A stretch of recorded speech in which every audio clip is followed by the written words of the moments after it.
Quiero comenzar haciendo un pequeño resumen. La semana anterior estuve hablando acerca de cómo Jesús estaba con la multitud, le enseñó a la multitud y luego de eso, cuando salió, vio dos barcas y a los pescadores que limpiaban sus redes y entró en la de Simón, que es Pedro.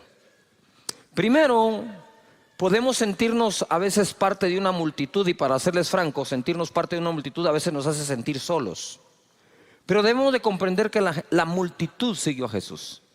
De hecho, en una ocasión orando, el Espíritu de Dios me guió a encerrar en un círculo en los 4 evangelios la cantidad de gente que siguió a Jesús.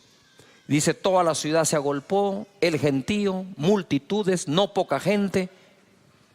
Y el Señor entonces me mostró eso, porque había una corriente de crítica que decía que las iglesias grandes lo que somos un club social. Para empezar, los clubes sociales nunca tienen mucha gente, son exclusivos.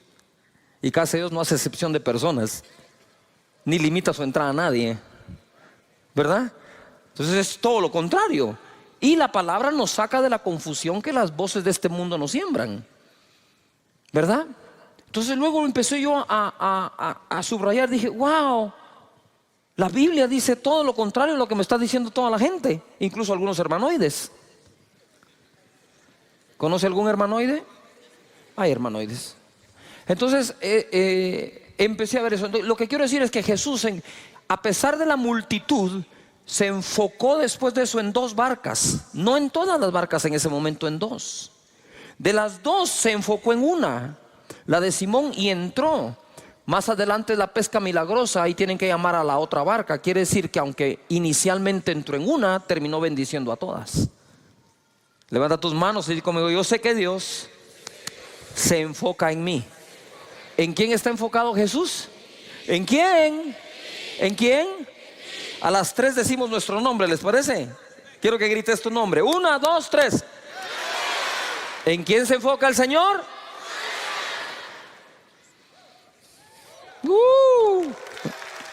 Él se enfocó. Pero después de la pesca milagrosa hay cosas que reparar. La barca se estaban hundiendo, están llenas de agua. Esas las puede reparar un pescador, un experto en barcas. Las redes se rompieron, hay que repararlas. Pero ¿quién reparaba a Pedro, que cuando hace la pesca milagrosa dice: soy un hombre pecador, apártate de mí? Las dos cosas estarían mal. ¿O qué lo hizo creer que era pecador? ¿Que no pescó nada la noche anterior? ¿No es cierto que cuando no te va bien en algo empezás a revisar tu vida? ¿En qué pequé? ¿Cuántos lo hacemos? Claro, empezamos a revisar en qué pequé, en qué pecado, qué hice mal. Y tal vez eso surge de algo que llevamos dentro que todavía no ha sido arreglado. Entonces Jesús se enfoca en las 2 barcas, se enfoca en la de Simón, se enfoca en la pesca que necesitaba para que la economía sanara de Pedro, pero además se enfoca en el pescador. Él está enfocado en ti, por encima de tu empresa, por encima de lo que haces, tu profesión o a lo que te dedicas. Él se enfoca en ti. Amén. Muy bien.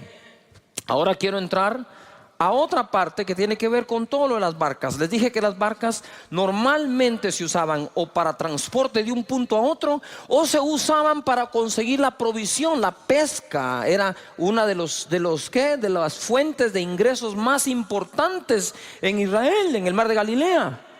Por lo tanto, o salían a buscar una provisión o se salían a transportar. Quiero hablarles hoy algo que sucedió mientras se transportaban. Dice Marcos capítulo 6, verso 45: enseguida hizo a sus discípulos entrar en la barca e ir delante de él a Betsaida. Él los hizo entrar en la barca. Se meten a la barca, se me van para Betsaida, en la otra ribera. Entre tanto que él despedía a la multitud. Y después que los hubo despedido, se fue al monte a orar. Usted sabe que yo una vez traté de despedir gente en el templo Pinula.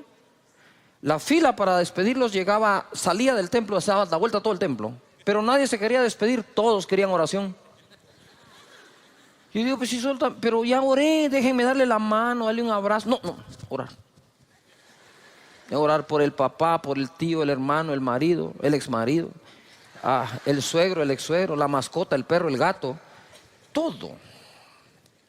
Y después que los hubo despedido, se fue al monte a orar.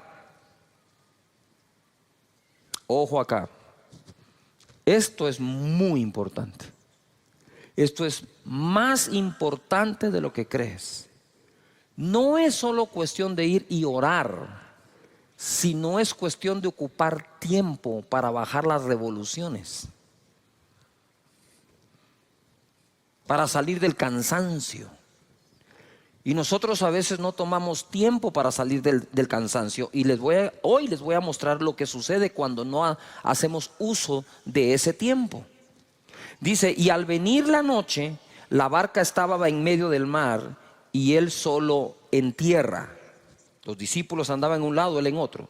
Y viéndolos remar con gran fatiga, todo el mundo diga fatiga, porque el viento les era contrario. Cerca de la cuarta vigilia de la noche, vino a ellos andando sobre el mar y quería adelantárseles. Viéndole ellos andar sobre el mar, pensaron que era un fantasma y gritaron. Otra versión dice, y gritaron de miedo, porque todos le veían y se turbaron. Pero enseguida habló con ellos y le dijo, tened ánimo, yo soy, no temáis, mi presencia siempre está contigo. Eso es lo que les estaba diciendo él. No teman, yo soy, aquí estoy, tranquilos. Y subió a ellos en la barca y se calmó el viento. Y ellos se asombraron en gran manera y se maravillaban, 52 esclavos, porque aún no habían entendido lo de los panes, por cuanto estaban endurecidos sus corazones. ¿Qué es lo que ocurre aquí? Yo quiero que entendamos de dónde viene todo, que no lo leí. Esta es la noche después de un día de trabajo. Él había estado enseñando todo el día en el monte. Y la gente había estado allí y los discípulos le dijeron, despide a la multitud, despide a la gente porque no tienen que comer, ¿verdad? Y fue donde él dice, ustedes denles de comer.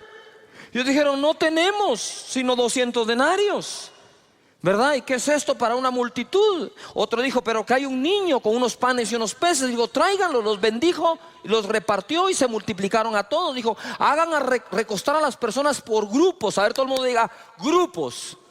Más fuerte, grupos. ¿Cómo recostamos a la gente en casa de Dios? ¿En pequeños qué? Señores, esa es una visión del Señor mismo Jesús. Alimentar por grupos. Entonces los tiene a todos allí ahora en grupos. Ellos empiezan a ver el milagro. Tú te imaginas, para la mente de Dios se les multiplica la comida. No paran de darla, de 5 panes y 2 peces. Ahora 5,000 hombres, mujeres y niños comen. Y todo el día enseñó. ¿Cómo estaban al final del día? Cansados, pero Jesús habría de darles una gran lección y le dice, váyanse ustedes del otro lado, al otro lado. Quiero que vayan en el barco al otro lado. Yo los alcanzo después. Cuando él termina de despedir a la multitud, yo no sé qué hora es, pero les tomó la noche entera llegar al otro lado, porque llegó de madrugada donde estaban ellos. Entonces ahora viene él y despide a la multitud y piensa, estoy seguro, debo correr a alcanzar a estos porque ya van a llegar del otro lado. Sin embargo hace una parada y dice, no, voy a subir al monte a orar. Voy a subir al monte a orar. Tengo que reparar mis fuerzas, porque el agotamiento, señores, es un serio peligro para el manejo de nuestros pensamientos, emociones y toma de decisión. Abusamos el día de reposo utilizándolo para lo que Dios nos dejó. Dios te dice 6 días trabaja, 1 no me trabajas. Y Jesús lo aplicó. Si tú quieres seguirlo 7 días dándole, dale. Nada más te voy a recomendar que vayas donde los psicólogos a que te den una tu terapia y que te saquen de donde te vas a meter. Yuhu. Jesús trabajaba duro, pero nunca se quemó. Entonces, nota esto. Primero se transportan. Él dice que se les quiso adelantar. Como todo líder, ¿verdad? Necesita ir adelante a veces. Y él se les quiso adelantar. Pero creo que cuando vio la situación dijo, aquí no vale la pena que me adelante, mejor me lo subo al bote ellos también. Ahora, ojo acá. Ellos están allí y dice la palabra que cuando Jesús los vio, ellos estaban fatigados. Diga de nuevo, fatiga. Espérame, ellos no estaban cansados. Ellos estaban, ¿qué? ¿Cómo estaban? Fatigados. Tenían una fatiga. Y dice una gran fatiga. Porque estaban remando. Pero estaban remando contra el viento. Nunca va a ser lo mismo remar con el viento a favor que remar con el viento en contra. Y nosotros tenemos épocas en donde el viento sopla a nuestro favor y épocas en donde el viento sopla en contra, no a nuestro favor, en contra nuestra. En contra de la familia, en contra de tu persona, en contra de tu llamado, en contra de tu servicio, en contra de tu servicio profesional, en contra de tu oficina. Y hay vientos que son contrarios, vientos en la economía, vientos en la política, vientos en cualquier tipo. Se crean ambientes en donde remar cuesta mucho. Ahora ellos estaban fatigados y llega Jesús y dice la palabra que se espantaron. Ellos creían que era un fantasma. Cuando estás fatigado, cuando no has hecho tiempo para meditar en su palabra, para reposar en él, lo que es tu salvación, tú lo miras como una amenaza. Lo que es el Salvador, tú lo miras como un fantasma. Así solemos verlo, porque la fatiga, el cansancio, incluso emocional, distorsiona la manera en que podemos ver las cosas. ¿De qué manera veo? Muchas veces veo de acuerdo al estado de ánimo que tengo. Nosotros muchas veces, aunque no querramos, en nuestra naturaleza respondemos desde nuestro estado de ánimo. Tenía una conversación con alguien con el estado de ánimo bajo y decís, uy, esto va contra el viento. Entonces, viento en contra, remando. Lo hubieran aguantado mejor si no hubieran pasado el día entero sirviendo. Pero es que pasaron todo el día sirviendo a 5,000 hombres, más mujeres, más niños. Y todavía encima de eso iban confundidos porque no habían entendido todavía lo de los panes y los peces. Mira, hay milagros que no entendemos cómo van a pasar y otros milagros que no entendemos cómo pasaron. No sé cómo pasó, pero pasó, bendito sea Dios. Y aquí yo creo que iban pensando, remando, remando. Imagínate ese agotamiento. Tengo un agotamiento mental, un agotamiento físico, el viento está en contra. Empiezo a querer cualquier cosa, no voy a llegar a la orilla, se va a hundir la barca, peor si viene una tormenta, aquí ya no tenemos cómo, que no nos agarre mal parado este día. Y empezás a hacer el listado de cosas, pero de pronto llega el Señor y encima de eso es un fantasma. Cuando estás agotado mentalmente y físicamente, empezás a ver cosas negativas donde no lo hay. No me quieren, no me aman, me abandonan. El grupo, el líder, la vigilia, uy, qué tanto trabajo. Y empezás, y quizás nada de eso está malo, sino que estás respondiendo desde tu corazón que está afectado por agotamiento. Venid a mí, dice, los que estéis trabajados y cansados, yo los haré descansar. Él es el Dios del descanso. No por trabajar más se prospera más, ni por servir más las cosas salen mejor. Pero si podemos tomar ese tiempo que Jesús les quería dar, que Jesús se tomó el tiempo. Dijo, no, yo sé que los tengo que alcanzar, pero ahora es tiempo de ir a buscar al Padre, de adorarlo, de recuperar fuerzas. El ánimo hay que recuperarlo, y entonces los alcanzó. Resumen, Jesús los mandó en avanzada al otro lado, lo cual no era una distancia corta. Despedir a la multitud no debió ser fácil, ya que eran los que recibieron el milagro de los panes y los peces. Él se apartó a orar, a reponer sus fuerzas en Dios. lo que todos deberíamos hacer para no quemarnos. Con el viento en contra, ellos se fatigaron. Con la fatiga, se espantaron y gritaron de miedo. Cuando se está agotado, las cosas no suelen verse como realmente son, sino lo que parece llegar para salvarnos lo vemos como un fantasma. Cuando estamos agotados, nos confundimos y nos turbamos. Jesús dice: ánimo, yo soy. ¿Qué habían perdido? El ánimo, que viene de ánima, que viene de alma. Estaban perdiendo su alma de tan cansados que estaban. ¿De qué nos sirve ganar el mundo si perdemos el alma? Yuhu. Pero Él siempre estará contigo y calmará los vientos. Amén. Levanta las manos y dice: Señor, tú calmarás el viento, pero mientras sea contrario, me dará las fuerzas para remar y el buen ánimo. Amén.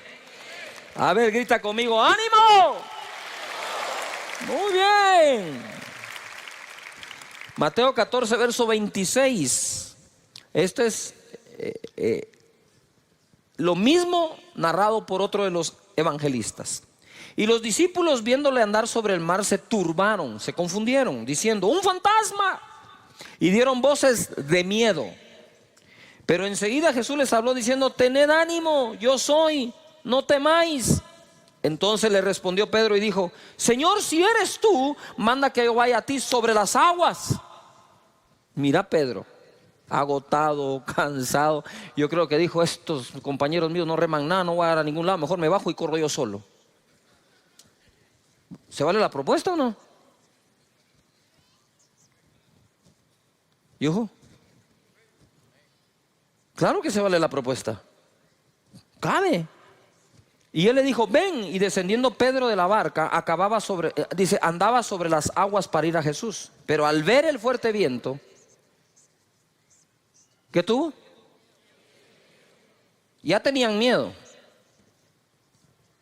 Dice que gritaron de miedo.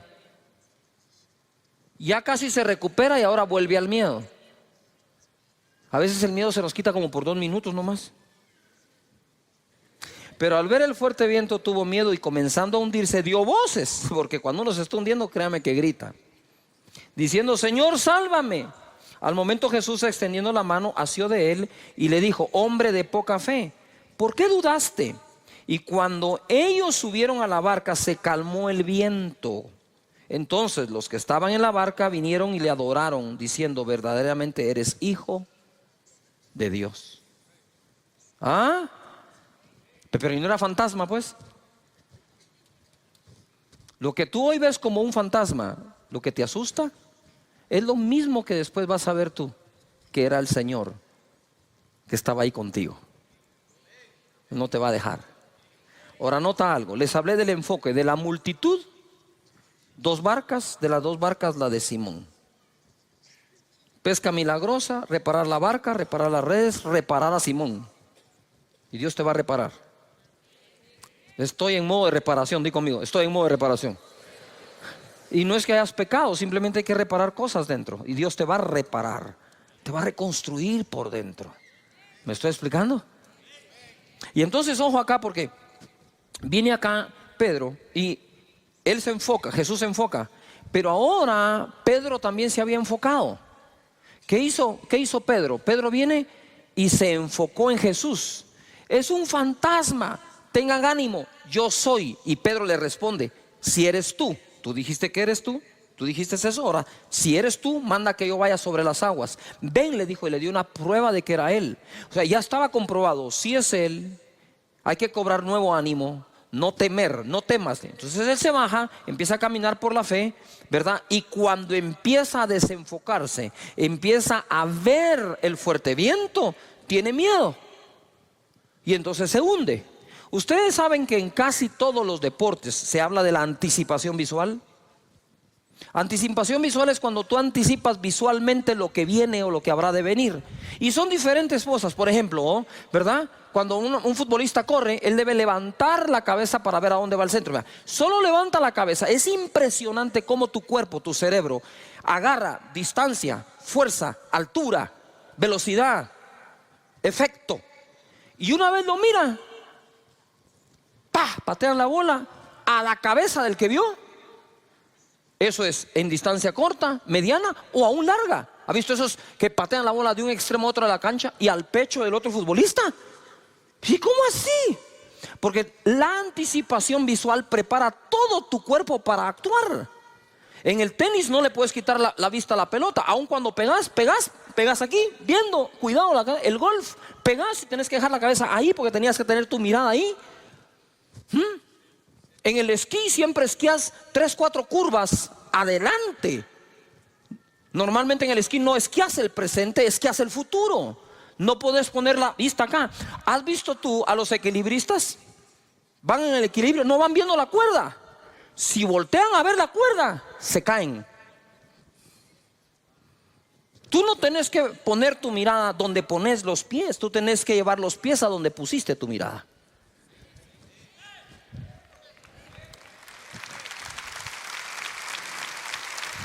Donde pongas tu mirada, los pies van a responder. Entonces siempre se nos dice, por ejemplo, tú vas a caminar, tú no caminas así.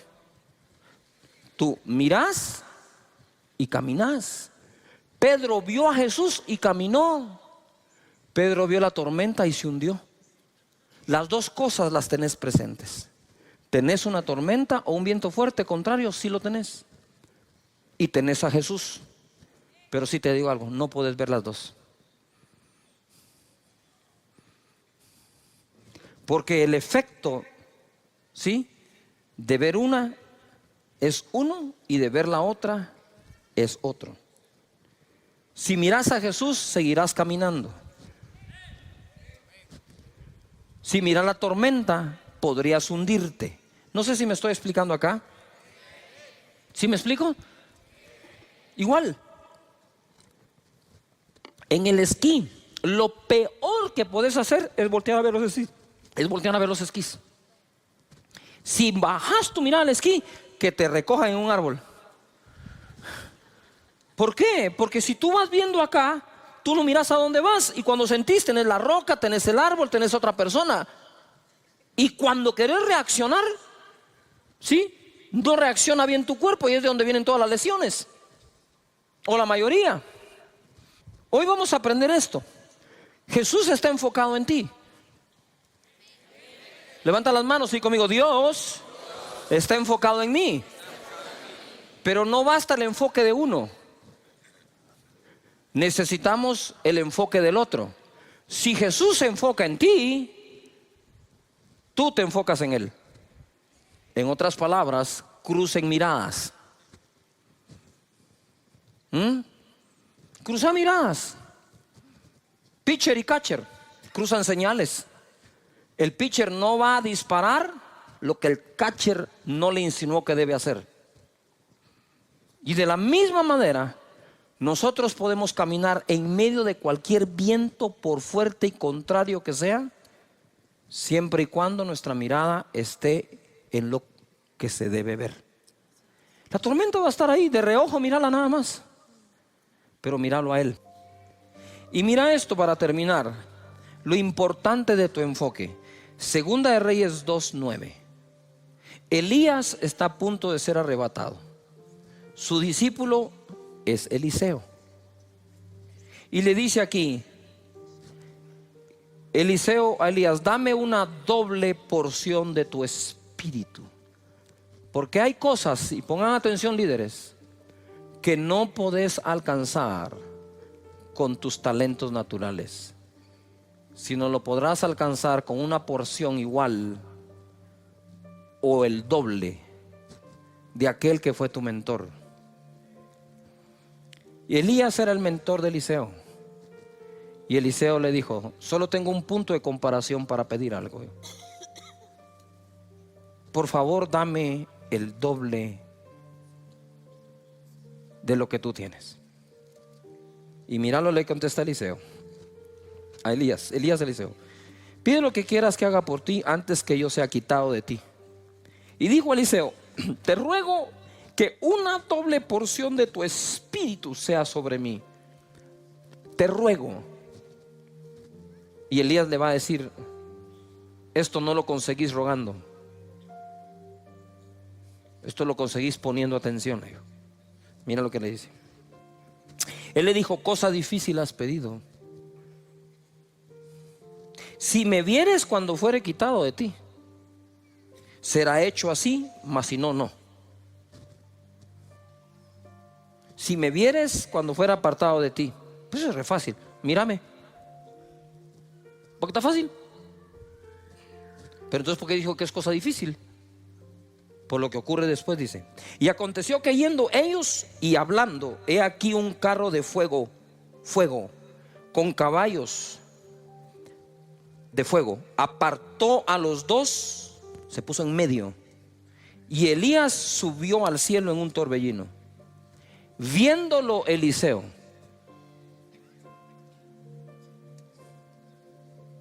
cuando aparece el carro de fuego en medio, cuando aparece la prueba de fuego en medio, podrías perder tu enfoque. Pero creo que Eliseo decía: no importa cuánto me arden los ojos, cuánto el fuego está ardiendo, tengo que seguir, debo ver a Elías, porque fue lo que me dijo. En medio de la tormenta, Pedro tenía que haber dicho: tengo que ver a Jesús. Puesto los ojos en el autor y consumador de la fe. Y Moisés se sostuvo como viendo al invisible. Nos sostiene lo que vemos o nos hunde lo que vemos, y las dos cosas están presentes para que escojas: el fuego del carro y Elías, el fuerte viento y Jesús, la persecución de los egipcios o el invisible. Siempre estarán las dos opciones para que escojas.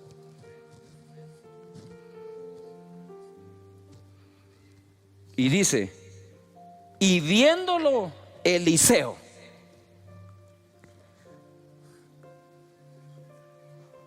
¿Cuántos van a poner su mirada en Jesús todo el tiempo?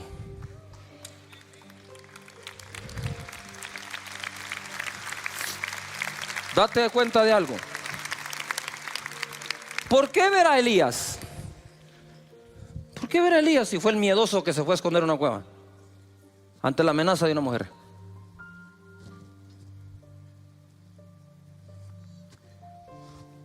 Que eso fue lo que el mismo profeta le dijo. Nuestro enfoque es importantísimo. Pero te desenfocas, ¿sí o no? Te desenfocas por cosas que no deberías. Por problemas con alguien, resbalaste, malas relaciones con personas, porque asumes que alguien no te ama, la situación del país, dimes y diretes, redes antisociales. ¿Tú sabes cuántas cosas existen para que perdamos el enfoque? Mira, en la barca o fuera de la barca, no apartes tu mirada de Jesús. La presencia siempre irá contigo. Propósito de la serie o temporada es que vivas seguro que Dios no te deja ni te abandona. Aquí establecí un balance yo en una de las enseñanzas. Si Dios prometió no dejarte ni abandonarte nunca, nunca, nunca, entonces por más que tú te quieras alejar de Él, eso es una falacia. No es verdad. Lo que puedes hacer es dejar de tener la comunión con Él que solías tener, pero alejarte de Él, ¿cómo? Es como tú decir: me voy a alejar de mi piel. ¿Cómo te salís de ahí? No sé si me estoy explicando. Si tú no te puedes alejar de ti mismo, ¿cómo te vas a alejar de Dios? Si uno que en ocasiones se autoabandona no se puede dejar, mucho menos Dios. Por eso cuando Jesús en la cruz del Calvario dijo: Dios mío, ¿por qué me has abandonado?, Fue la primera y única vez que Jesús llamó a su Padre Dios como tal, que le dijo Dios a él, ¿verdad? Muchas veces dijo que Él es Dios, su Padre. Pero decirle Dios a papá, cuando nosotros nunca llamamos por nombre a nuestro padre o a nuestros padres, nosotros siempre llamamos a nuestro papá, papá, viejito y todo lo que nosotros solemos hacer. Así que vamos ahora hacia un puerto seguro. Todos queremos zarpar y navegar a un puerto seguro. Pero no, eso no solo es por agua, por aire también. ¿Cuántos vuelos se cancelan? Y tú dices, pero si el clima aquí está bueno, sí, pero el clima está malísimo, ¿dónde vas a ir a aterrizar? El clima tiene que ser bueno donde despegas y donde aterrizas. Y el clima debe ser bueno de donde zarpas y a donde tú llegas a anclar o el destino que estás buscando. En Hechos 27:13 he estado hablando mucho de esta tormenta que sufrió Pablo. Dice en el verso 23: pues anoche se me apareció un ángel enviado por el Dios a quien pertenezco y sirvo, y me dijo: no tengas miedo, Pablo, porque tienes que presentarte ante el emperador romano, y por tu causa va a librar de la muerte a todos los que están contigo en el barco. Por tanto, señores, anímense, porque tengo confianza en Dios y estoy seguro de que las cosas sucederán como el ángel me dijo. Terminamos hablando acerca del propósito. Los vientos eran contrarios, pero al final fueron favorables. Y hay vientos que son contrarios a nuestra vida, que terminan siendo favorables. Son vientos que al final nos favorecen. Lo que pasa es que durante la tormenta no estamos pensando que lo que nos está pasando pueda ser favorable, pero está escrito que todas las cosas ayudan a bien a los que aman a Dios, a los que han sido llamados de acuerdo a su propósito. Quisiera que en voz alta digas propósito. Si Dios tiene un propósito para ti con los planes de bien y no de mal, para hacerte al final el bien que estás esperando, debes de reposar, descansar, confiar plenamente en que hasta los vientos contrarios te llevan al puerto seguro, que es donde Dios te quiere tener, que es lo que Dios quiere hacer. Entonces ahora vemos acá, ellos se tuvieron que dejar llevar porque ya no pudieron, era demasiado el viento, y por más timón que tenían, pues había que agarrar para donde el viento los estaba llevando, ¿no? Aún así, por impetuoso que sea el viento, podés controlarlo con un timón. Todas las grandes naves tienen timón. Así que confía en el propósito de Dios. Confía que hay cosas que parecen malas pero te llevan a bien. Todo ayuda bien a los que aman a Dios. Y quiero hacer un paréntesis acá. Muchos de ustedes tienen una profesión. ¿Cuántos tienen una profesión definida? Te hayas graduado o no, pero estás ejerciendo una profesión. Quiero ver a todos los que tenemos una profesión. Mira cuánto profesional. Que no te engañe tu profesión, hombre. Porque cuando fallan las cosas en tu profesión, querés meter a Dios en la profesión, en lugar de preguntarle a Dios qué otra cosa podés hacer. No sé si me estoy explicando. Eres dentista, te quiebras la mano, no la puedes volver a mover. ¿Qué vas a hacer? Pues te vas a tener que inventar algo. Ah, no, esto que es lo que yo sé hacer. Porque la profesión, cuando por fin la tienes, te amplía el horizonte. Más adelante dice, de aquí no pasás. Es la fe lo que nos saca adelante, por encima de la profesión. Porque no siempre se termina ejerciendo la que uno estudió toda la vida. La vida puede cambiar. Hay circunstancias que nunca escogimos nosotros y nos llegan del puro aire, como decimos. Entonces la fe detona la capacidad de adaptación que nosotros podamos tener en esta vida. Pero si tu mente está allí, es más, tu mente no, te lo voy a hablar claro, tu orgullo está allí en lo que más sabes hacer, pero lo que más sabes hacer no te está dando de comer, aprendí a hacer otra cosa por la fe.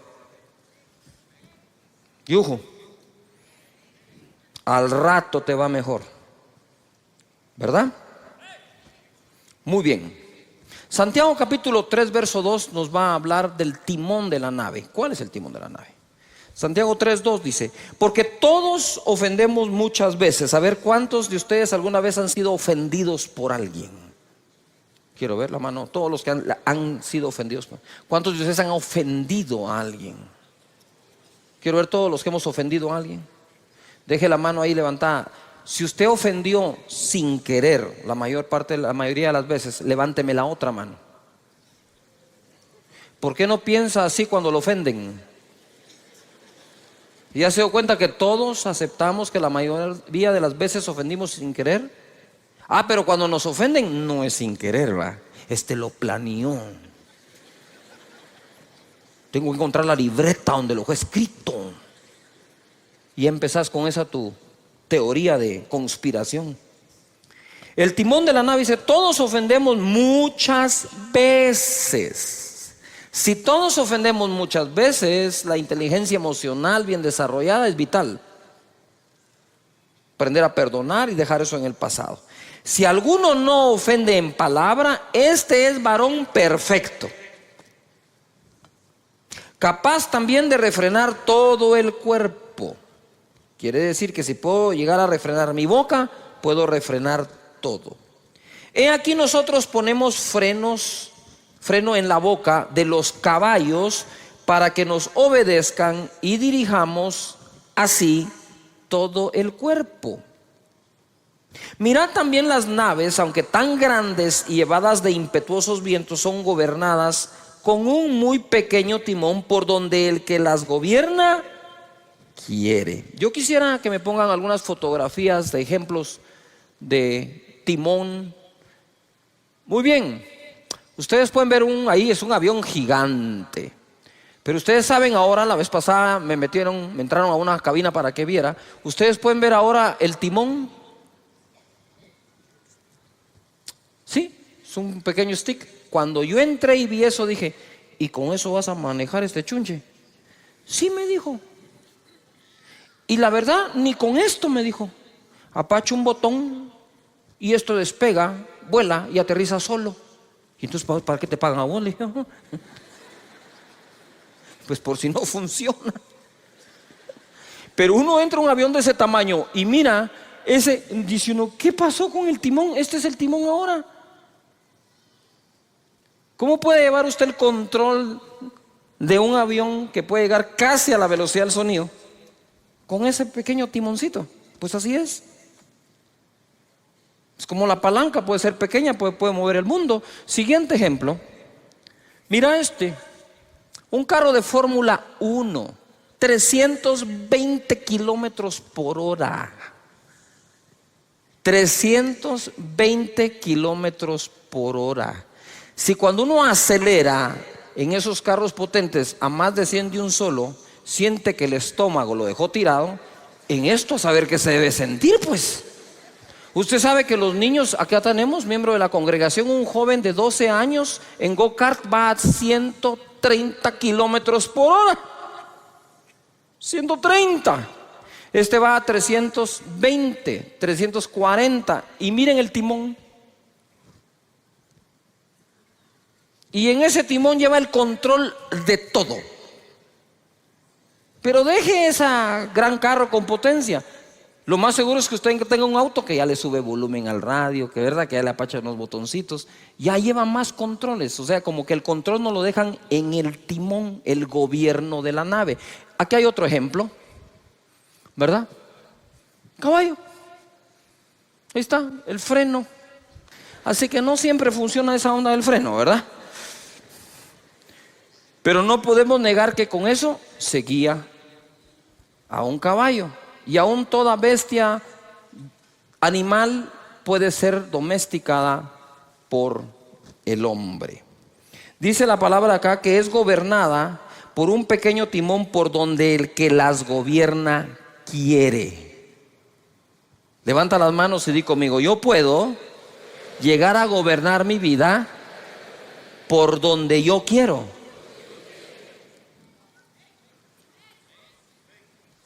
Pero hay que aprender a usar el timón. Verso 5. Así también la lengua es un miembro pequeño, ¿verdad? Aunque nosotros siempre tenemos a un amigo que es lengua larga, ¿verdad? Lengua viperina. Pero ¿qué lengua es este, ¿verdad? Así también la lengua es un miembro pequeño, pero se jacta de grandes cosas. Es decir, es capaz de hacer grandes cosas. He aquí cuán grande bosque enciende un pequeño fuego. Basta un buen fosforazo para quemar el bosque entero. Y la lengua es un fuego. Miren lo que es la lengua. La de todos. Si no entendemos la definición que las escrituras le dan, no vamos a saber qué hacer con ella. Y dice, la lengua es un fuego, un mundo de maldad. ¡Yujú! La lengua está puesta entre nuestros miembros y contamina todo el cuerpo. Quiere decir que hay cosas que le pasan a nuestro cuerpo culpa del uso de la lengua. E inflama la rueda de la creación. ¡Yujú! Y ella misma es inflamada por el infierno. Cuando uno lee este verso le dan ganas de arrancarlo, ¿verdad? No de subrayarlo, sino de tacharlo, porque de verdad es muy fuerte. Pequeño verso que me está diciendo, la creación es inflamada por la lengua, pero la lengua es inflamada a su vez por el infierno. Por eso dice que es un mundo de ¿qué? Maldad. ¿Qué es lo que quiero decir con eso? Es, si nosotros comprendemos y aceptamos esto, entenderemos la importancia de su uso. ¿A cuántos han metido en problemas por un lenguazo, como decimos, verdad? ¿Sí? Y la otra pregunta es, ¿en cuántos problemas te has metido cuando has dicho algo? También. Entonces hay que aprender a hacer uso de eso, hasta en las comunicaciones, porque nos comunicamos hablando, aunque tenemos lenguaje corporal, por supuesto. Pero ¿cuándo fue la última vez que no resolvimos un conflicto con nuestra pareja, con nuestros hijos, con nuestra familia, porque usamos malas palabras, porque las ponemos donde no van, porque las entonamos como no queríamos? ¿Cuántas veces nosotros hemos dicho, uy, no, eso no es lo que quiero decir, eso no era lo que quería decir, yo no te dije eso? ¿Cuántas veces hacemos eso? La pregunta que te quiero hacer hoy es, para que la meditemos, ¿hasta dónde te ha llevado eso? ¿Hasta dónde te puede llevar eso? ¿A la destrucción de una relación? ¿De una amistad? ¿De un país? ¿Acaso no fue a través de palabras que nos han querido destruir? Palabras sacadas de contexto. La lengua, que es un mundo de ¿qué? De maldad. Pero es así.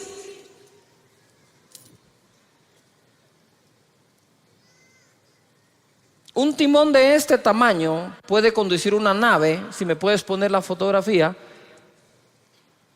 del barco, ¿sí? Un pequeño timón puede conducir todo un buque. Por lo tanto, esta pieza es muy importante. No la puedes desconectar, no hay manera de que tomes el rumbo. Entonces, ¿qué es lo que quiero decir? Es que el rumbo de nuestra vida al final está en nuestra boca. Dice la Escritura que el hombre come del fruto de sus labios. Por lo tanto, aprender a hablar no se trata de que aprenda a hablar el que se presenta en público. Debemos hablar en público aquellos que sabemos hablar en privado o sostener una conversación con una persona.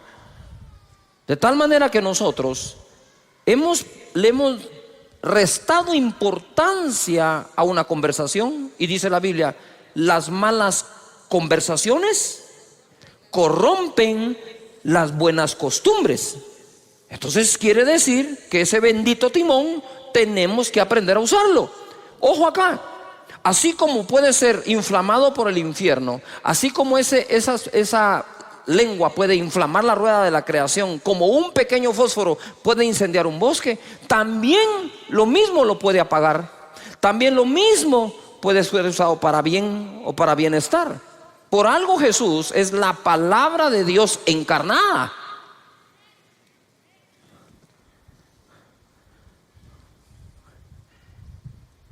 Importante entonces el uso de las palabras y la manera en que nosotros las usamos o hablamos. Verso 7.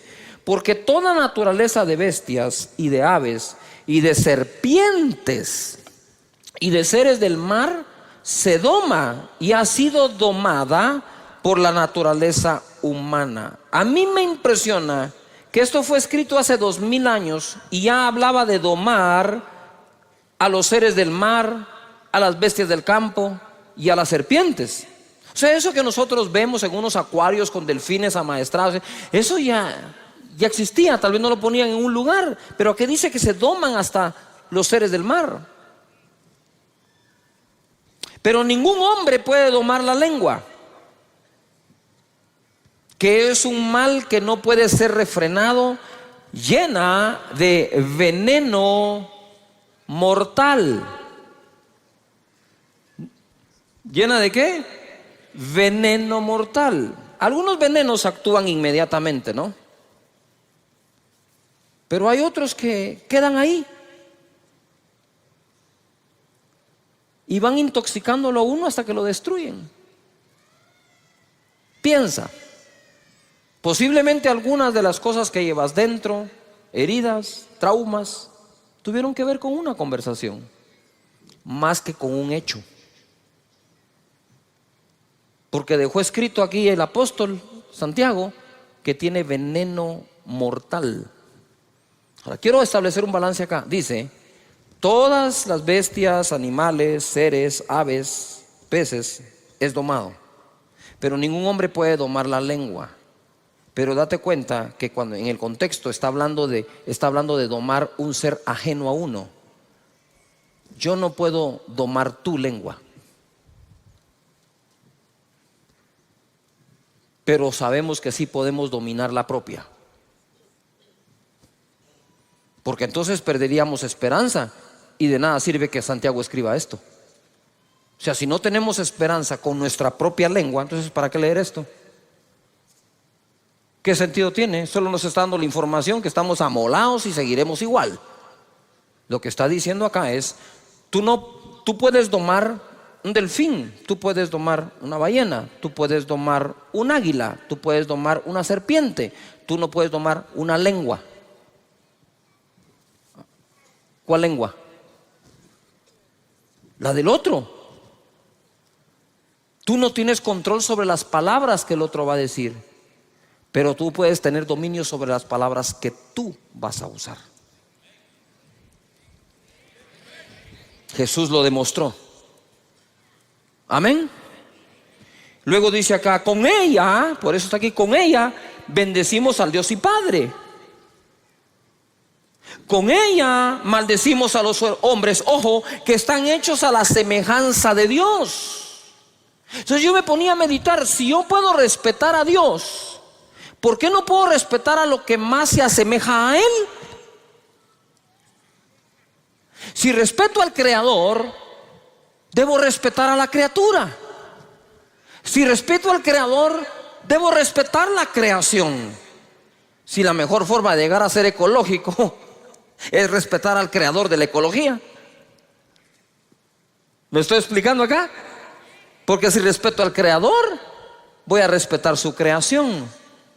Si hablo bien del Creador, ¿por qué no hablar bien de la criatura?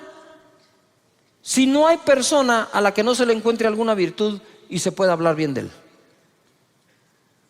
Pero si la costumbre es encontrar el defecto para hablar del defecto, entonces no estamos tomando dominio sobre el timón de nuestra vida.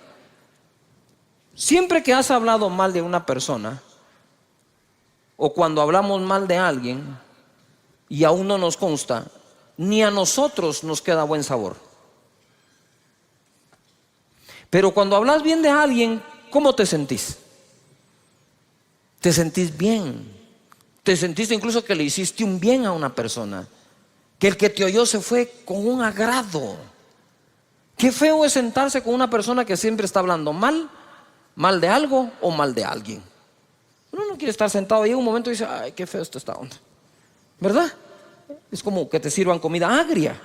Entonces dice aquí la escritura, con ella bendecimos a Dios, pero con ella maldecimos a los hombres. Y esto es lo que me llamó la atención y lo subrayé, que están hechos a la semejanza de Dios.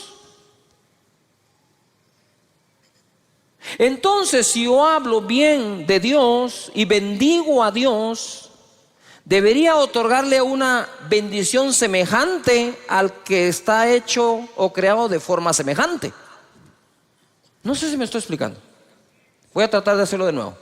Si yo bendigo a Dios, entonces con una bendición semejante a la que le doy a Él, voy a bendecir al que está creado semejante a Él. ¿Me expliqué? Pero si estamos creados semejantes a Dios, ¿por qué vamos a hablar de los semejantes a Dios como que estuvieran totalmente retirados de Él?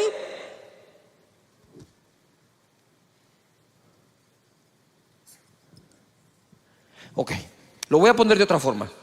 Si tú eres como creación lo más semejante a Dios, mi comentario acerca de ti debe ser lo más semejante al comentario que hago de Dios. Lo voy a decir con otras palabras, pues voy a usar las palabras. Si tú estás hecho o creado semejante a Dios, eres lo más semejante a Dios, entonces te voy a bendecir lo más semejante a como a Dios bendigo. Si con la misma boca bendigo a Dios, dice la Biblia, pero con la misma maldices al ser humano que es semejante a Él, eso no tiene congruencia. Es incongruente totalmente. Entonces, si tú eres semejante a Dios, según la Escritura, con la bendición que bendiga a Dios, con una semejante te habré de bendecir a ti, para que guardes semejanza con semejanza. No sé si me estoy explicando. Y no totalmente opuesto. Mucho de lo que le decimos a la gente tiene que ver con lo que creemos de la gente. Importante.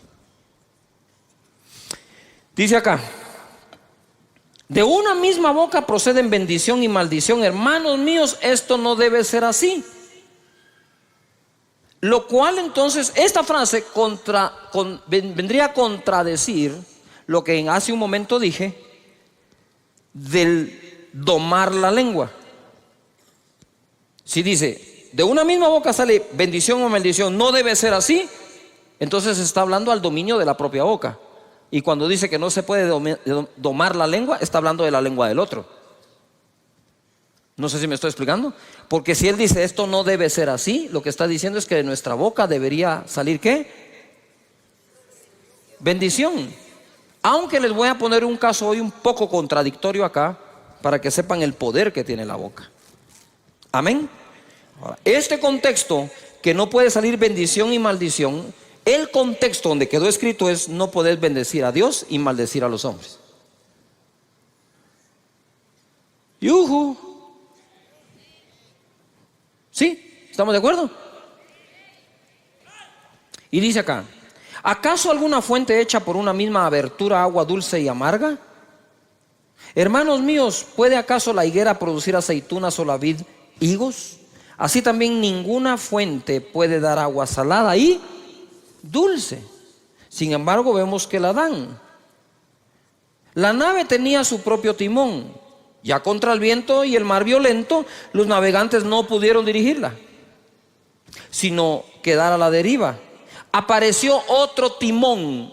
Pongan atención, apareció otro timón, el de la palabra que el ángel les llevó.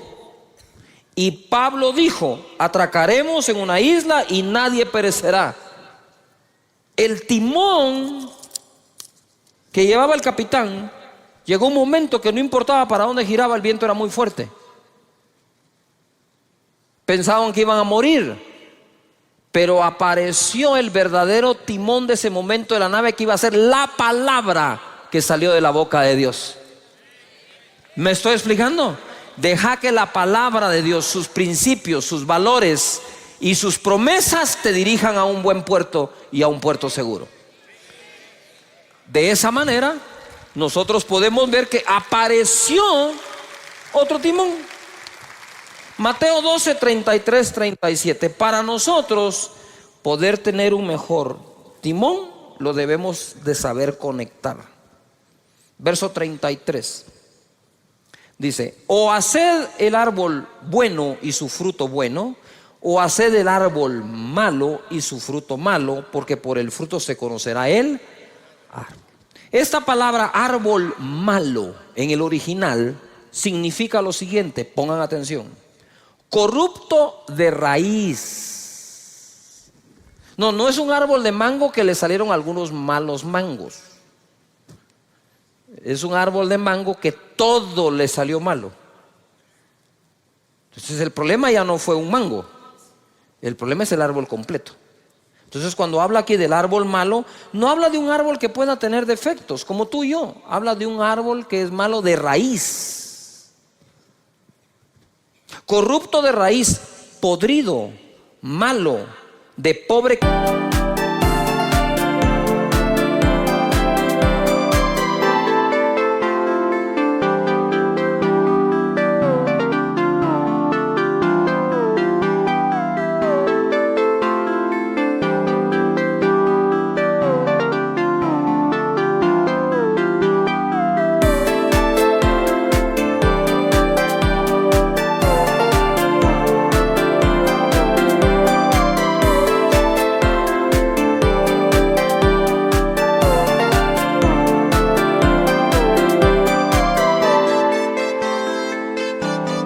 Calidad, no apto para ser útil, indigno. Para que nosotros no emitamos juicios que no debemos. Generación de víboras, eso no es para ustedes. ¿Cómo podéis hablar lo bueno siendo malos? Porque de la abundancia del corazón habla la boca. Si la lengua es el timón, ¿a qué está conectado el timón? Al corazón. Si quiero mejorar el timón, pues debo mejorar el corazón. Porque dice después la escritura acá: el hombre bueno del buen tesoro del corazón saca ¿qué? Buenas cosas. Buenas cosas significa distinguido, agradable, excelente, correcto, placentero, saludable, útil, de buena naturaleza. Y el hombre malo del mal tesoro saca malas cosas. Ya dije que es el verbo, que es el calificativo para árbol malo. Ahora escucha el de malas cosas. Significa maldad. Malas cosas. Saca malas cosas, saca maldad. Diabólico, débil, inútil, desagradable, incorrecto, Satanás. O sea que hay gente que el diablo se le sale por la boca.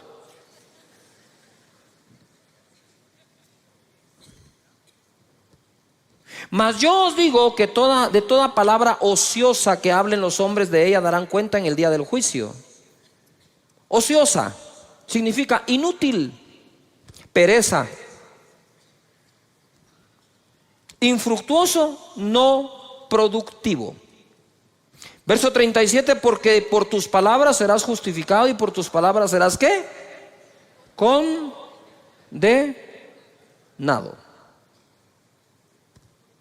Muy bien.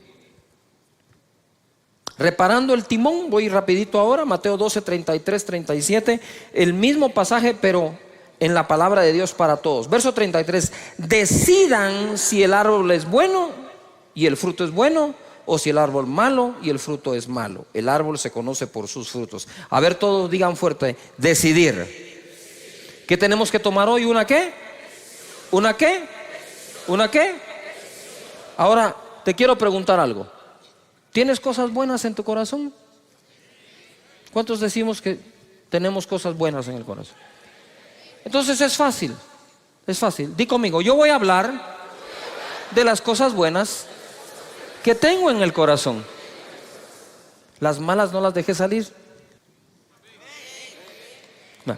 ¿A cuántos de nosotros tenemos cosas buenas en el corazón? Entonces, el buen hombre saca del buen tesoro ¿qué? ¿Buenas qué? Pero ¿cuántos reconocemos que también tenemos cosas feas en el corazón? A ver. Yo también.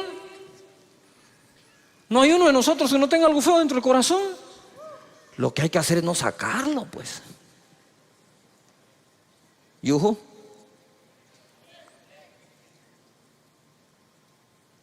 Tratarlo, sanarlo.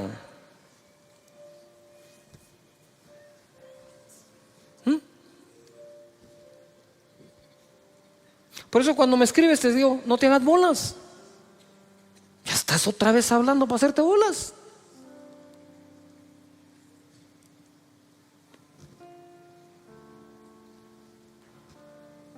Yuhu. Claro que sí.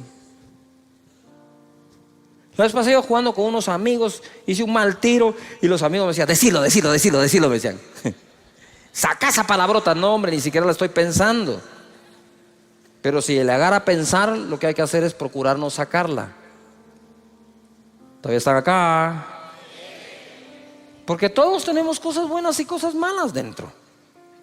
Pero entonces dejemos que fluyan las buenas y abstengámonos de hablar de las malas. ¿Podríamos aplicar eso a las demás personas? ¿Sabes algo bueno de alguien? De eso habla de él.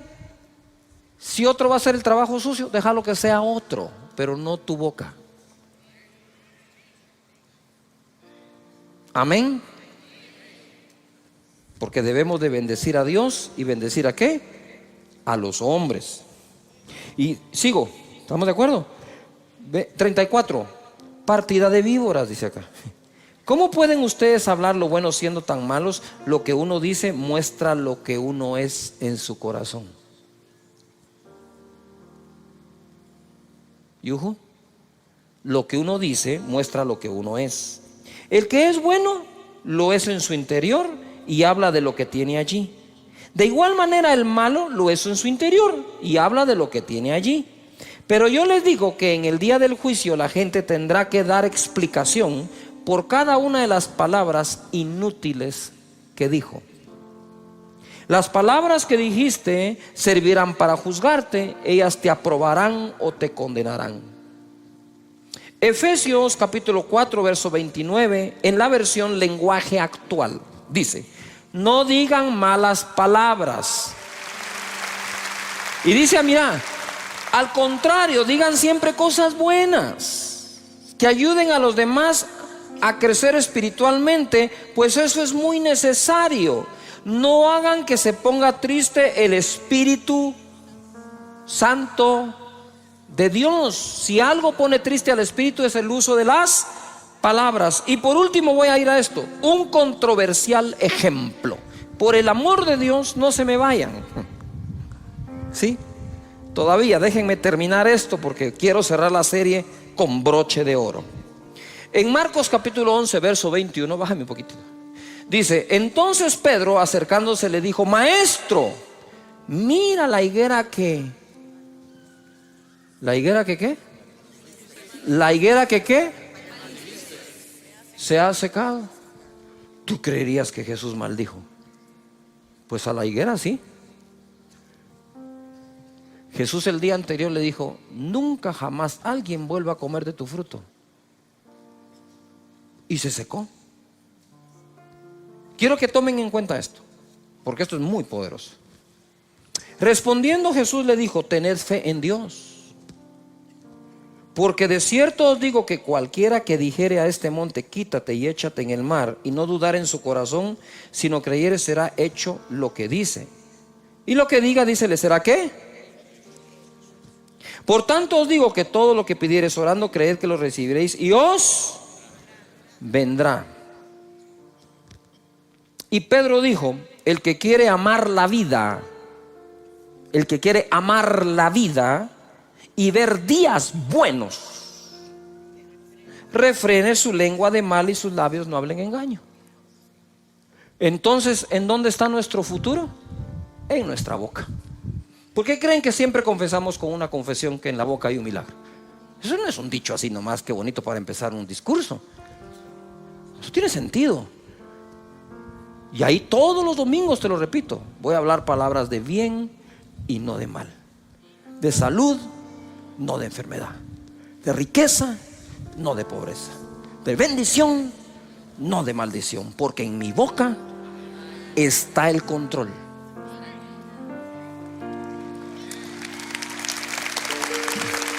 Ahora oí esto. Esto está así. Viene Jesús, y para darte un ejemplo de lo poderoso que puede ser tu boca, que lo que digas creyendo, eso es lo que va a ocurrir. Entonces lo primero que tengo que hacer es ejercitar mi corazón en total confianza en Dios, para que cuando conecte la boca al corazón, de la abundancia del corazón hable la boca. De la abundancia de la confianza que le tengo a Dios, mi boca va a hablar. Es que no hay trabajo. No hay trabajo, señores. El trabajo no es el problema. Yo confío en Dios, que no ha dejado desamparado ni a justo ni a sus hijos que mendiguen el pan. No solo no.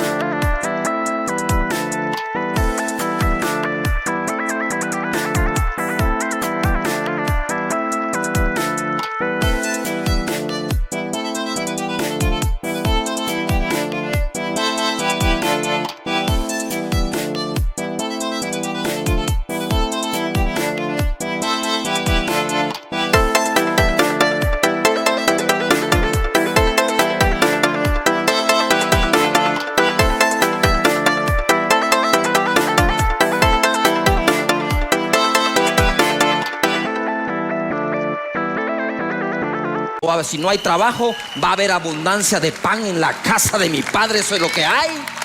Pero ¿por qué sale eso? Porque adentro hay confianza. Pero cuando adentro hay una desconfianza hasta en Dios, habiéndote leído esos 233,000 escrituras, porque el corazón vive con tanta desconfianza, que cuando viene la prueba, desde la desconfianza usas el timón. ¿Y a dónde te va a llevar el timón? A ese puerto inseguro.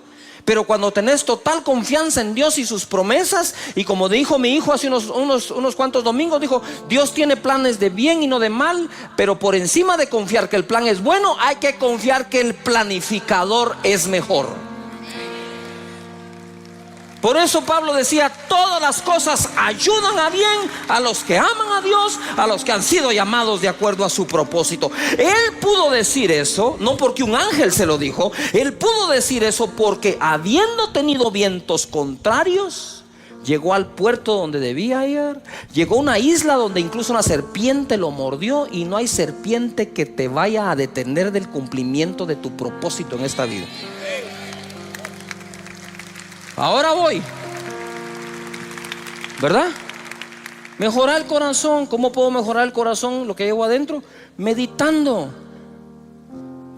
Dios es bueno, su misericordia es para siempre, su gracia es sobreabundante, nunca me ha dejado, nunca me dejará. Cuando tenés esa confianza, el timón se compone. Y por último, ¿por qué puse ahí un ejemplo controversial? Porque para decirte que todo lo que digas creyendo que lo recibiréis vendrá, el ejemplo que puso fue la maldición de una higuera, no la bendición. Él no llegó donde una higuera seca y le dijo: para mañana tendrás fruto, y lo puso por ejemplo. ¿Por qué puso por ejemplo la maldición? Para que cuides tu boca. Porque así como se cumple lo bueno que decís, se puede cumplir lo malo. ¿Cuántas veces pasé yo por ese pasaje y no me detuve a meditar que fue una maldición la que usó de ejemplo? La maldición de una higuera. Entonces lo que te está diciendo es: hey, ten cuidado, porque tu boca es tan poderosa para secar una higuera que podría secar tu negocio,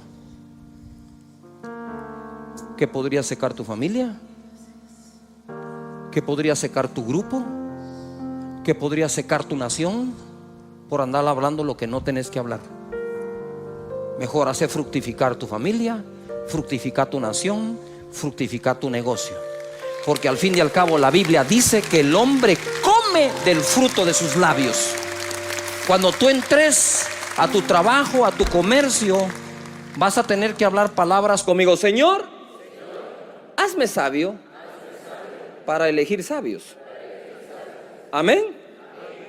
Si uno no es sabio, ¿cómo reconoce al sabio?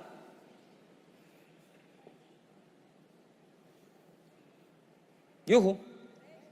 Tenemos que ser sabios, porque si somos sabios es porque tenemos sabiduría, y entonces a través de la sabiduría reconoces la sabiduría en otros. Este proceso de elegir gobernantes es importante que nosotros los ciudadanos crezcamos y maduremos para entonces de forma madura elegir a los gobernantes. Ahora, no basta elegir a una cabeza adecuadamente, tenemos que elegir al resto también. Mira lo que dice aquí la palabra. Cuando Moisés es electo por Dios para liberar al pueblo de Israel del yugo de los egipcios, le da este consejo en Éxodo 18:20. Y enseña a ellos las ordenanzas y las leyes. A ver, todo el mundo diga conmigo, leyes. Diga conmigo, un país necesita leyes justas. ¿Cuántos creen que necesitamos leyes justas en cada país? Amén. La Biblia dice, enséñale al pueblo las leyes y ordenanzas y que caminen en el camino correcto. El camino correcto, uno lo camina gracias a las leyes y a las ordenanzas. Usted va en una carretera y le ponen camino sin fin, no siga. Curva peligrosa a 100 metros, frene un poco, va a pegar la cabeza en el windshield. Las ordenanzas, las leyes, las instrucciones nos pueden mantener en el camino ¿qué? Correcto. Pero en el verso 21, a ver, todos lo leen conmigo, ¿estamos de acuerdo? Leámoslo pues, dice así: además, escoge tú de entre todo el pueblo varones de ¿qué? Virtud, temerosos de Dios, varones de verdad, que aborrezcan la avaricia, y ponlos sobre el pueblo por jefes de millares, de centenas, de 50 y de 10. Todo el mundo diga organización. Ahora tenían leyes, tenían organización, pero necesitaban las personas que califiquen para esa organización bajo esas leyes. ¿Todavía está acá? Esto es hermoso.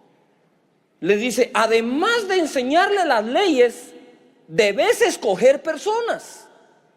Entonces, si logramos nosotros con la oración pedirle a Dios que nos dé un sistema de leyes justas con las personas correctas y los ciudadanos correctos, tendremos una nación justa. Amén. ¿Cuántos están dispuestos a poner su granito de arena en lo que a ti te toca para que esta nación sea leída como una nación de justicia? Amén. Muy bien. Entonces mira lo que dice aquí: que sean temerosos de Dios, varones de verdad, que aborrezcan la avaricia, porque los hijos, ¿qué le pasó a los hijos de Samuel? Por la avaricia aceptaron el soborno, corrompieron ¿qué? Corrompieron el derecho. Muy bien. Proverbios 11:14 dice así: donde no hay dirección sabia, todo el mundo diga sabia. No basta dirección, si cualquiera puede dirigir, pero a veces dirigimos sin poner la sabiduría. Dice, donde no hay dirección sabia, ¿caerá quién? El pueblo. No solo caen los gobernantes, hermanos, el pueblo puede caer. Se derrumba una nación. Luego dice, mas en la multitud de ¿qué? Consejeros, ¿hay qué? ¿Hay qué? Muy bien. Entonces cuando uno va a elegir un presidente, debe de procurar a través de lo que se pueda y de quien se pueda averiguar si los consejeros de esas personas realmente son sabios, porque en ese consejo sabio lo que hay es seguridad. Y si queremos una nación con seguridad, lo que necesitamos es una nación sabia, que cuente con buen consejo, oportuno, a tiempo, correcto. Que la gente cuando vaya a hacer algo, alguien le diga, eso no es de Dios. Y el otro va a decir, pero eso conviene. Aunque convenga, no importa que convenga. Si no es de Dios, no. Porque el principio de la sabiduría es el temor de Jehová. Si no tememos a Dios, no podemos gobernar. ¿Cómo así temer a Dios? Es un respeto a Dios, porque la tierra, la plenitud y todo lo que en ella hay, ¿sí? El propietario es Dios. Si el propietario es Dios, a Dios le vamos a dar ¿qué? Las cuentas.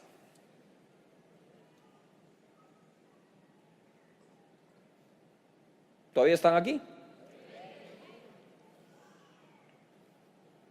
Nuestro sistema de creencias son importantes como ciudadanos. ¿Qué creemos? ¿En quién creemos? Practicamos lo que creemos.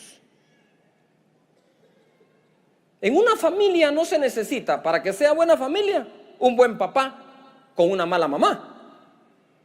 Usted necesita un buen padre, una buena madre y buenos hijos. La suma de esto da una buena familia. Todavía está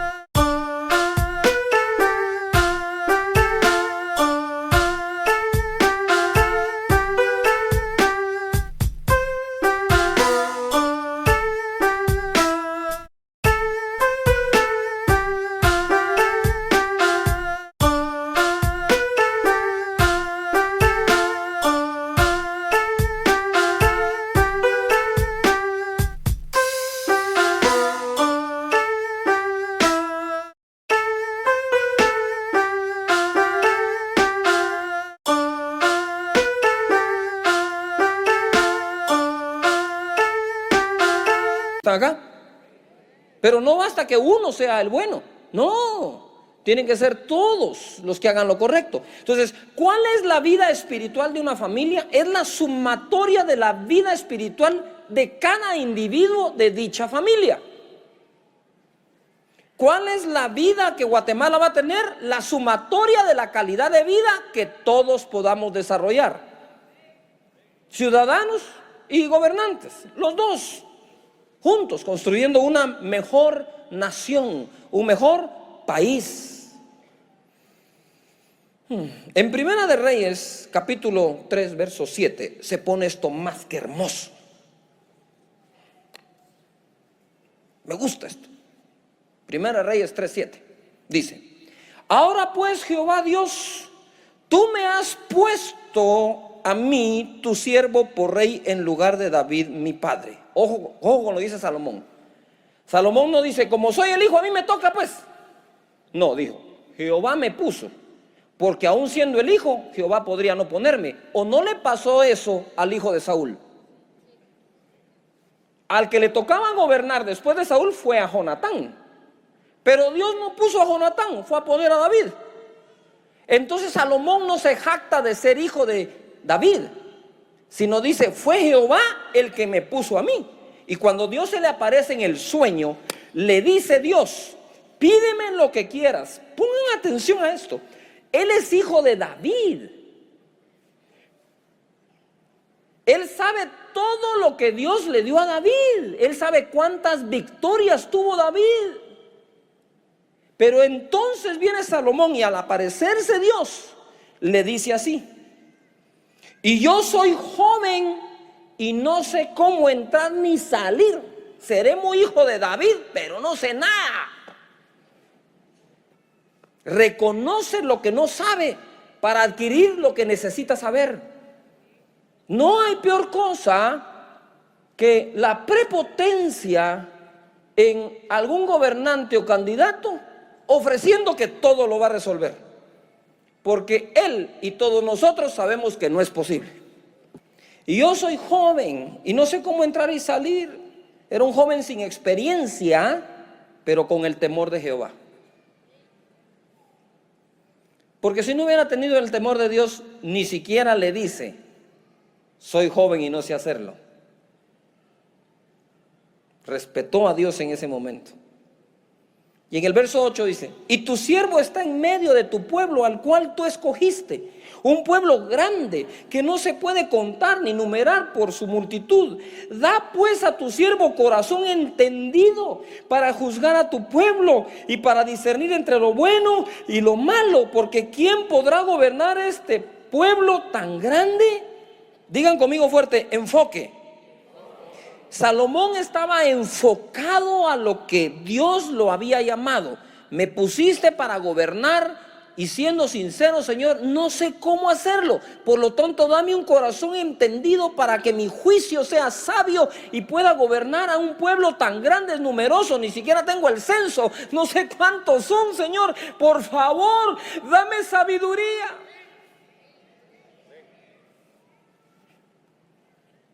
Y agradóle delante del Señor que Salomón pidiese esto, y le dijo Dios: porque has demandado esto y no pediste para ti muchos días, ni pediste para ti riquezas, ni pediste la vida de tus enemigos, sino que demandaste para ti inteligencia para oír juicio. He aquí lo he hecho conforme a tus palabras. He aquí que te he dado corazón sabio y entendido, tanto que no ha habido antes de ti otro como tú, ni después de ti se levantará otro como tú. 13. Y aún también te he dado las cosas que no pediste, riquezas y gloria, de tal manera que entre los reyes ninguno haya como tú en todos tus días. Pon atención. ¿Qué le pasó a los hijos de Samuel? Fueron presos de la avaricia, soborno, corrompieron ¿qué? El derecho, porque lo que andaban buscando en el cargo era ¿qué? Riqueza. Y cuando Salomón le pide sabiduría para hacer su oficio y su trabajo bien, entonces Dios le dice: además te daré la riqueza. Dios encuentre para este país gente deseosa de gobernar verdaderamente con sabiduría y que no se preocupe de sus riquezas, porque si a Dios obedece, también le dará riquezas. También lo va a bendecir.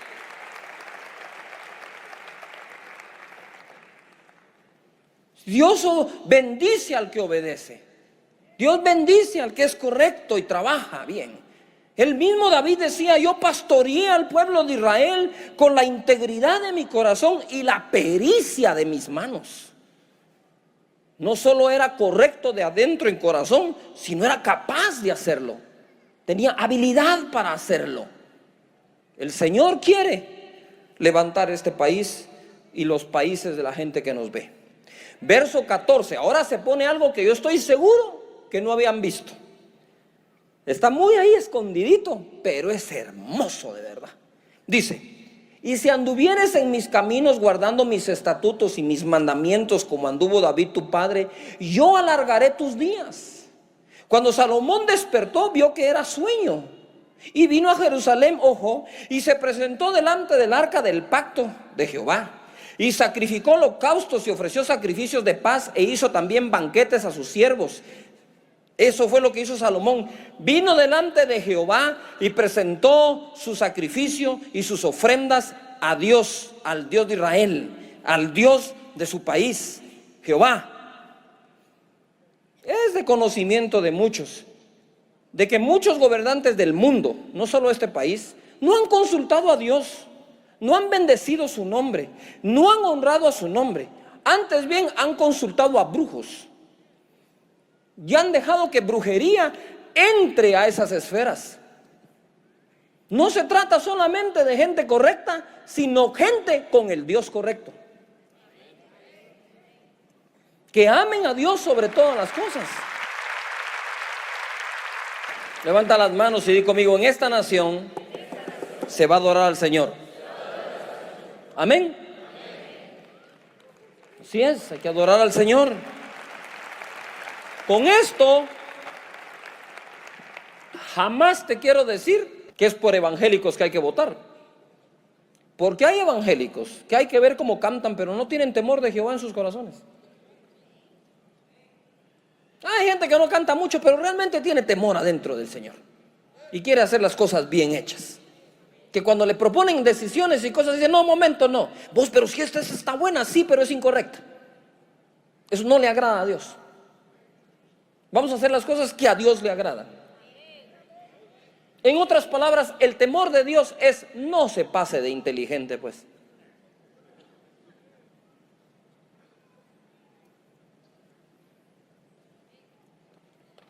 No se requiere ser muy inteligente, pero se requiere respetar a Dios. De Dios es esta tierra. De Dios es.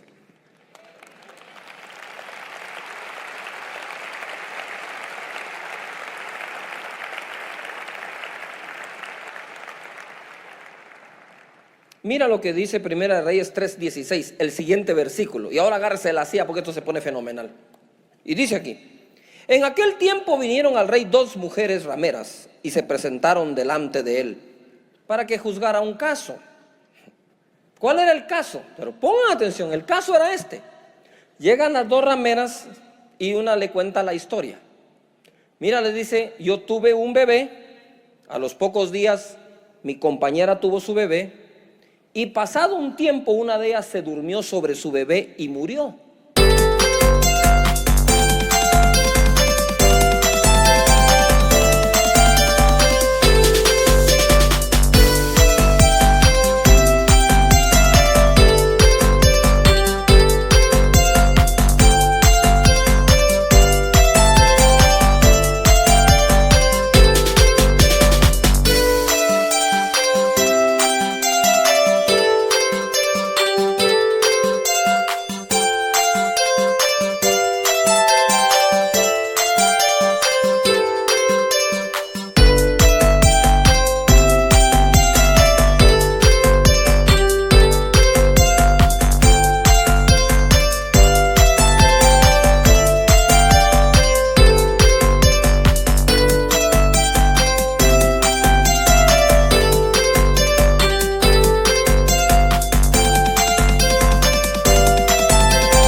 Entonces ella le dijo, cuando yo vi a mi bebé que estaba muerto y le presté atención, vi que no era el mío. A mí me cambiaron el bebé, ¿verdad? Y la otra dijo, no, ese es tu bebé, el que está vivo es el mío si estaba en mi cama. Y empezaron a discutir ellas, ¿verdad? ¿De quién era ese bebé? Y viene Salomón, la historia ustedes la conocen, y dice, ¿saben qué? Traigan el bebé y pártanlo a la mitad. Denle la mitad a una y la mitad a la otra. Y entonces la verdadera madre levanta la mano y dice, no, denle el bebé a la otra, pero no lo maten.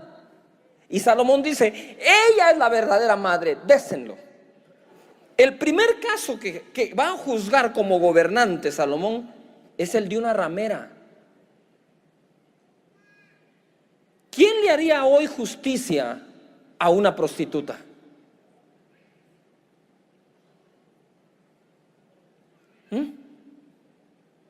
Primera Reyes 3:28. Y todo Israel oyó aquel juicio que había dado el rey y temieron al rey, porque vieron que había en él sabiduría de Dios para juzgar.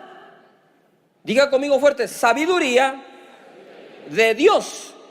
O sea, ¿qué era lo que Salomón tenía dentro? ¿Sabiduría de qué? Esa sabiduría de Dios no desechó a la ramera, sino que le dijo, te haré un juicio justo.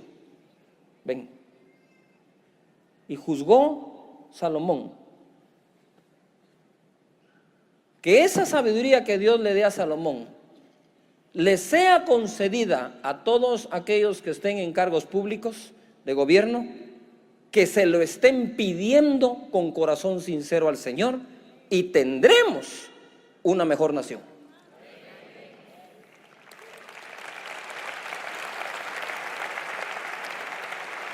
No se trata, señores, de ser católico evangélico, en este caso se trata de ser sabios, de tener la sabiduría de Dios. Esa sabiduría que no hace acepción de personas. Les voy a dar algunos versículos así, uno tras otro, para que los escriban. Dice Deuteronomio 1:17: no hagáis distinción de personas en el juicio. Así al pequeño como al grande oiréis. No tendréis temor de ninguno, porque el juicio es de Dios, y la causa que os fuere difícil la traeréis a mí, y yo la oiré. Eso es Moisés. Proverbios 1:7 dice, en la versión Dios habla hoy: la sabiduría comienza por honrar al Señor. Los necios desprecian la sabiduría y la instrucción. Proverbios 31:4: no es de los reyes Olemuel, no es de los reyes beber vino, ni de los príncipes la sidra. Está hablando de embriagarse. Dice, no sea que bebiendo olviden que la ley y perviertan el derecho de todos los afligidos. Aquí le están dando un consejo a un gobernante que estaba tomando. Él dijo, no sigas tomando, vas a pervertir el derecho. ¿Por qué? Porque ya con los tragos te olvidas de la ley. Por eso es que los gobernantes, dice la Biblia, deben de ser sobrios. No se refiere solo al licor, sino sobrios en su carácter. Romanos capítulo 13, verso 3. Dice así: porque los magistrados, mire, ahora ya habla de magistrados, no están para infundir temor al que hace el bien, sino al malo. ¿Quieres pues no temer la autoridad? Haz lo bueno y tendrás alabanza de ella, porque es servidor de Dios para tu bien. Pero si haces lo malo, teme, porque no en vano lleva la espada, pues es servidor de Dios, vengador para castigar al que hace lo malo. Pidamos a Dios que en este proceso y en esta democracia, la gente sepa que aunque es un servidor público, primero es un servidor de Dios.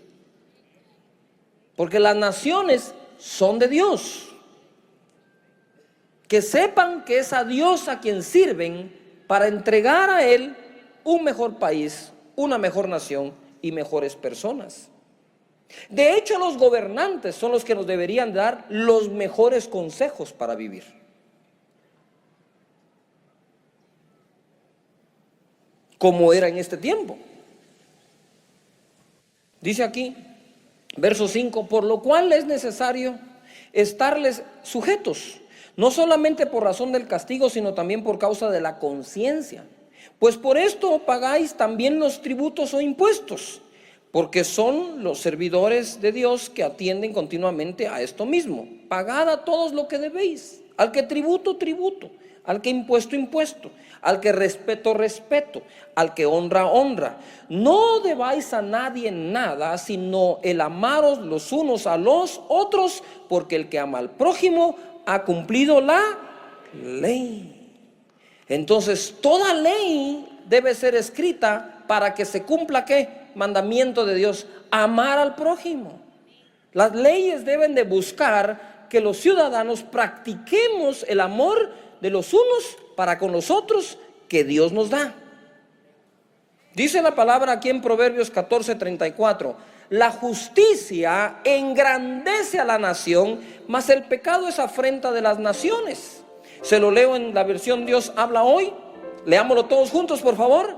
La justicia es el orgullo de una nación, el pecado es su vergüenza. Levanten las manos y digan: Señor, danos una nación donde exista la justicia y eso sea nuestro orgullo. Amén. Muy bien. Eclesiastés capítulo 10, verso 16. Ay de ti, tierra, cuando tu rey es muchacho y tus príncipes banquetean de mañana. Bienaventurada tu tierra cuando tu rey es hijo de nobles y tus príncipes comen a su hora para reponer sus fuerzas y no para beber. Este mismo verso en la versión Dios habla hoy dice: dichoso el país que tiene un rey honorable y en el que los gobernantes comen a la hora de vida para reponer sus fuerzas y no para emborracharse.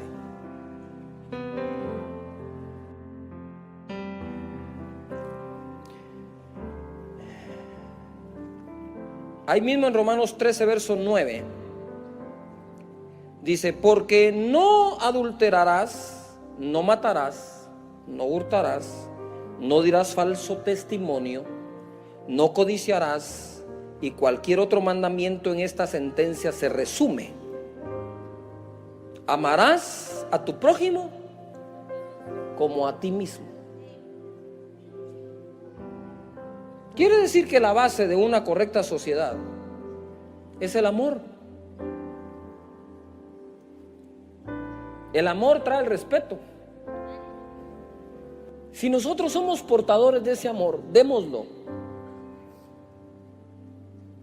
incluyendo a nuestros enemigos. Amad a vuestros enemigos, dijo Jesús. En esto se resume toda la ley, dijo Jesús, en que ames a Dios sobre todas las cosas y a tu prójimo como a ti mismo. En otras palabras, toda la ley que Dios dio era para que eso se cumpliera. Y dice aquí Proverbios 20:28: misericordia y verdad guardan al rey, y con clemencia se sustenta su trono. Dios habla hoy, esa versión dice: el rey se mantiene seguro en su trono cuando practica ¿qué? El amor y la verdad. Porque el resumen de la ley de Dios es amor. Cuando dejan el amor y la verdad, ya no están seguros en su trono.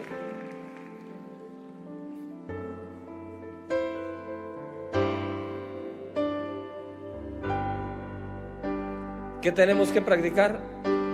El amor y ¿qué?